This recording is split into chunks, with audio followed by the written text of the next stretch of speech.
Have you ever felt awkward turning down a favor from someone? Have you ever accepted an invitation you didn't want just because they were so nice? Most people live under a naive illusion, believing that social interactions are governed solely by kindness and good intentions. But the reality is much more complex and, for some, uncomfortable to admit. Every conversation, every meeting, every relationship has invisible layers of power operating silently. While you may believe you're just being polite or being yourself, others are consciously navigating these dynamics with surgical precision. The uncomfortable truth is that generosity, the behavior we admire and praise, may be the most sophisticated and imperceptible tool of control there is. When someone gives you something for free, when they do you a favor without wanting anything in return, when they are overly kind, they may be unconsciously or very consciously creating an emotional prison around you. What you'll discover today aren't cheap manipulation tricks, but rather fundamental laws that govern how power flows between people through acts of giving and receiving. These aren't abstract theories. They're observable patterns that repeat themselves across cultures, time periods, and social contexts. The question isn't whether these dynamics exist. They exist. They're working right now around you and others. Already know and use them. The question is, will you remain an unwitting pawn in this game, or will you finally understand the rules? Prepare to see generosity with disturbing clarity. The laws of power rule. 1. The law of forced reciprocity. Tactic. Strategic generosity always begins with an unsolicited favor. You offer something of value to someone before they ask, before they have a chance to refuse, and especially when they aren't ready to reciprocate immediately. In practice, this means identifying something the person values: time, money, connections, information, and offering it seemingly spontaneously. The key is timing. You act when the person is vulnerable or in need, but not obviously desperate. You can implement this through small gestures that seem insignificant to you but are valuable to them. Buying a coffee, making a professional connection, providing useful information, offering help during a stressful moment. Timing is crucial. You act when the person can't refuse without seeming rude, but also can't reciprocate immediately. The psychology behind reciprocity is one of humanity's deepest social instincts. When someone gives us something, our primitive brain interprets it as a debt that needs to be repaid. This triggers what psychologists call cognitive dissonance, a mental discomfort that is only alleviated when we get even. Cognitively, this works because it violates our sense of social equity. The human brain is wired to maintain social balances. When this balance is disrupted by an unsolicited favor, we create an internal tension that compels us to restore the balance. When you apply this rule, you're essentially creating an emotional debt in the other person's mind. This creates constant psychological pressure because it touches on basic psychological needs like fairness, social status, and self-esteem. The reason most people are vulnerable to this is that we have been conditioned since childhood to view generosity as a pure virtue, without questioning the motivations behind it. Rule 2. The timing of calculated generosity. The tactic. Strategic generosity is never random. It is timed with surgical precision. You observe the emotional and professional cycles of the people around. You identify moments of greatest vulnerability and receptivity. This approach is based on the understanding that the perceived value of a favor multiplies exponentially when offered at the right time. A small contribution in a time of crisis is worth more than a large contribution in normal times. The most effective contexts to use this rule are moments of transition, job changes, breakups, family issues, important decisions, or simply stressful. Mondays, you come up with the solution before they have time to fully process their problem. Implementing this requires constant observation and strategic patience. You know, mentally or literally, people's patterns. When they're overwhelmed, when they need validation, when they're most likely to accept help. Avoid applying it when the person is clearly in a position of strength or when others are already offering help. You'd lose the exclusivity of the favor. The psychology behind timing exploits the human tendency to overvalue events that happen at emotionally intense moments. Neuroscience studies show that memories formed during emotional peaks are recorded with greater intensity and duration. Psychologically, this taps into what we call the availability effect, our tendency to place greater importance on recent, emotionally charged events. When you offer help at the right time, you're not just solving a problem, you're also providing emotional relief. The mechanism works because it activates the brain's reward system at the precise moment of greatest need. People respond this way due to evolutionary conditioning. Those who help us in critical moments are categorized as valuable allies who deserve future loyalty. Heightened gratitude creates a disproportionate impression of your value in their lives. Rule 3. Selective and public generosity, the tactic. True mastery lies in being generous to some people in front of others.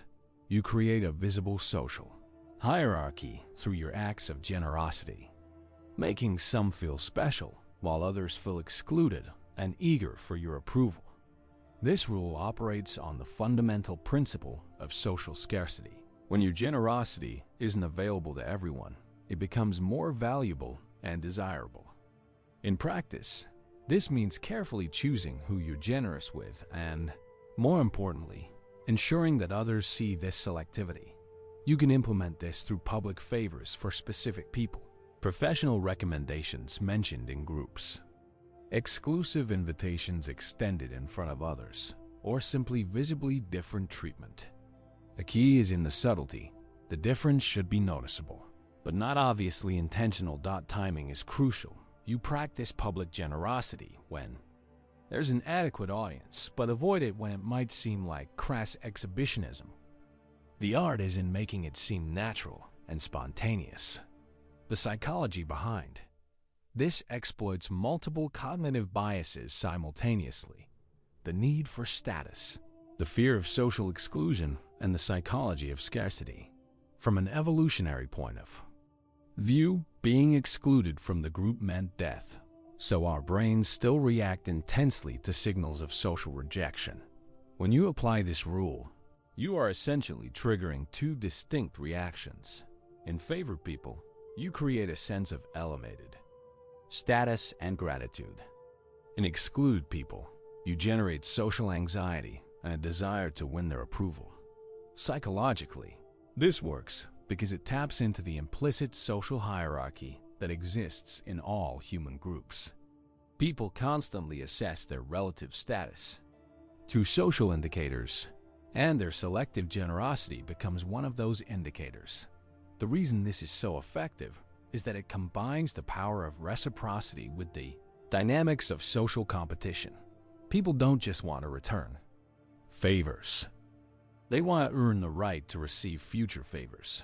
Rule 4. Creating dependency. Through convenience, the tactic.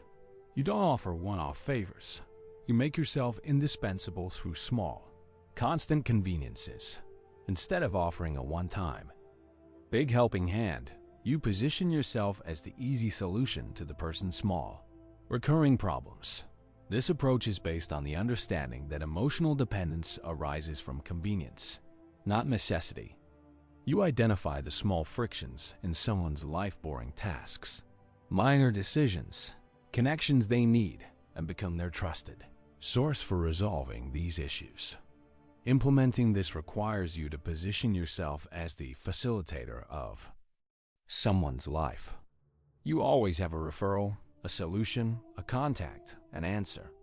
Gradually, the person stops looking for alternatives because you are more convenient and trustworthy. The most effective contexts are routine situations where people face small obstacles: finding suppliers, making reservations, getting information, and dealing with minor bureaucracy. You become their personal Google, but a Google that creates emotional bonds. Avoid being too obvious or solving big problems too quickly. This can generate suspicion. The art is to be consistently useful, but not obviously indispensable. The psychology behind convenience addiction is more powerful than necessity addiction because it is more subtle and gradual. Behavioral studies show that we tend to underestimate our dependence on systems and people that make our lives easier. The mechanism works through what psychologists call path dependency. Once we find a solution that works, we tend to repeat that path, even when other options may be available. You become the path of least resistance. Psychologically, this activates the brain's energy conservation system. When you consistently remove small frictions from someone's life, their brain literally gets used to this ease and begins to see it as a necessary part of the environment. People respond this way because the brain is always optimizing for efficiency, and you become part of that. Optimization. Rule 5.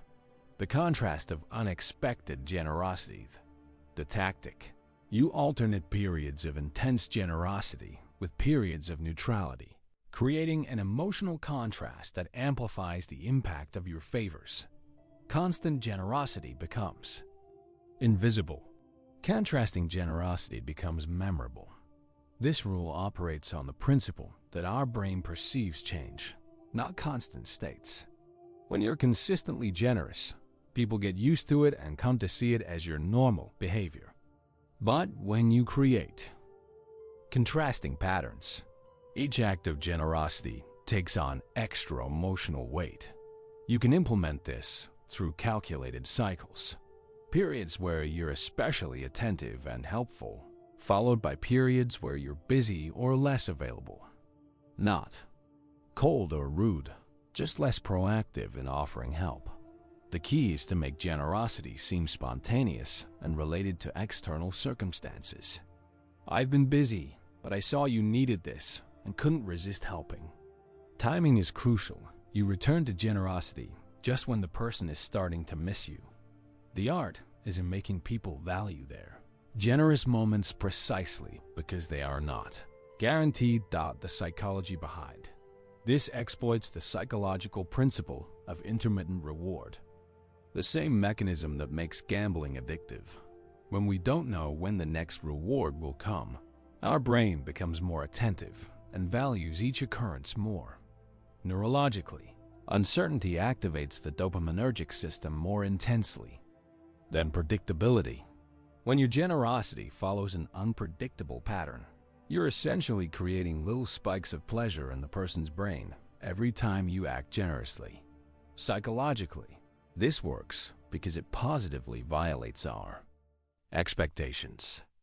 The human brain is constantly making predictions about other people's behavior, and when you break the pattern in a beneficial way, it creates a stronger emotional impression. People respond this way because of conditioning. They begin to associate you with positive surprises, which creates an eager anticipation for your next act of generosity. Rule 6.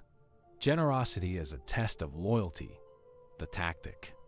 You use your favors as a measuring stick to figure out exactly what your value is in people's mental hierarchy. Every act of generosity is also a psychological experiment to test how far its influence extends. This approach is based on the understanding that how people respond to your favors reveals much more about them and your position in their lives than any conversation ever could. Implementing this requires you to create favors of different sizes and observe the reactions. A small favor, useful information, should generate at least one thank you. A medium-sized favor, professional connection, should generate multiple thanks and perhaps a return favor. A large favor, significant opportunity, should generate demonstrable loyalty. The most effective contexts are when you can offer varying levels of help to the same person over time, or offer similar favors to different people and compare their reactions. This gives you an accurate map of who truly values you versus who simply accepts your favors. Avoid making this an obvious test. people shouldn't realize they're being measured. The art is to appear naturally generous while mentally noting who reciprocates, who thanks, who remembers, and who simply accepts as if it were their right. The psychology behind this exploits the fact that people reveal their true priorities through actions, not words. How someone responds to generosity is one of the most accurate indicators of how they truly view you in the hierarchy of their relationships. Psychologically, this works because gratitude and reciprocity require conscious effort and expenditure of resources, time, energy, money. People naturally invest these resources in proportion to the value they place on them. Relationship. The mechanism works through equity theory. People maintain complex mental balance sheets about their relationships. When you offer something, you're forcing the person to reveal where you stand on that mental balance sheet. People respond proportionally because that's how our social brain evolved. We invest in relationships based on perceived value and expected return. Rule 7. Immunity through consciousness. The tactic. The best defense against manipulative generosity is to develop the ability to identify patterns and respond consciously, not automatically.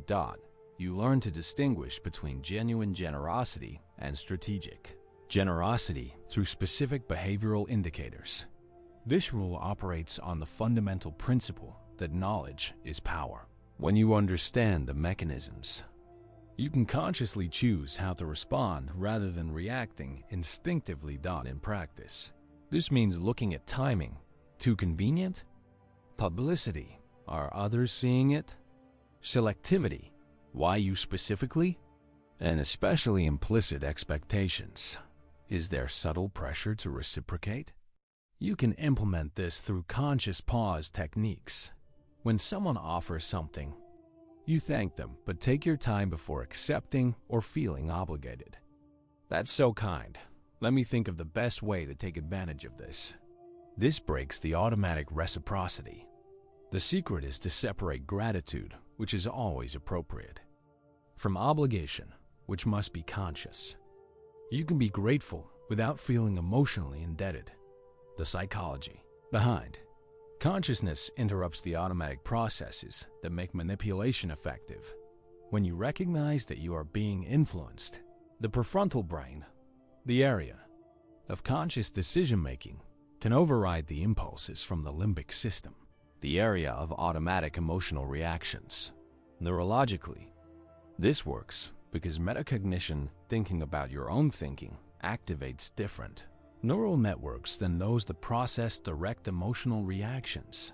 Psychologically, this taps into the unique human ability to observe our own mental processes. When you're aware that someone may be trying to create emotional debt, you can choose how to respond based on your own values, not social pressure. The mechanism works because it shifts you from reactive to proactive instead of being swept along by the situation. You consciously choose how to navigate it. This doesn't mean rejecting all generosity, but rather responding intentionally and in a balanced way. The change of mindset. These rules aren't just isolated tactics to be used sporadically. They represent a fundamental shift in how you perceive and navigate the social world through give and take.